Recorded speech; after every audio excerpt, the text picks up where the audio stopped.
Hop, Lacetti olib qo'yganmiz. Lacetti, eski Lacetti 2010-yillik mashinamiz. Ko'p Latsettilarda bo'layotgan muammo o'ng tarafidan g'ichirlagan duvush keladi. Kuzov mana yorilib ketadi, tayyorlab qo'yganmiz. Sifatga tayyor turibdi. Orasi ochilib, urinib turganda, chuqurga tushganda, politsiyadan o'tganda ham bu ham g'ichirlab ketadi. Xuddi Gentrani balka boltiga o'xshab. Bularda Gentraga o'xshab balka bolt ketmaydi. Mana shu yorilib ketadi. Buni tozalab, boshqatdan hamma narsani to'g'rilab turib, sargaga bir-biriga to'g'rilab qo'yamiz. O'shanda kuzov o'ynamaydi.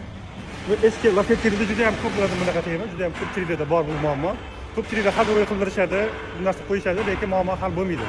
Muammoni hal qilish uchun mana shu joyini ochib, sarga qilib, germetika bilan to'g'rilab qo'ygan bo'lsa, muammo hal bo'ladi.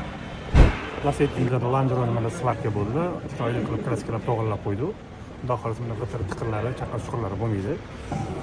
Hop, Latsettisini bor o'rtoqlariga, oq-ukeliga, tanishchiligiga jo'natib qo'yishdi. Kimda shunaqa muammo bo'layotgan bo'lsa, aloqaga chiqsa hal qilib beramiz, xudo xohlasa.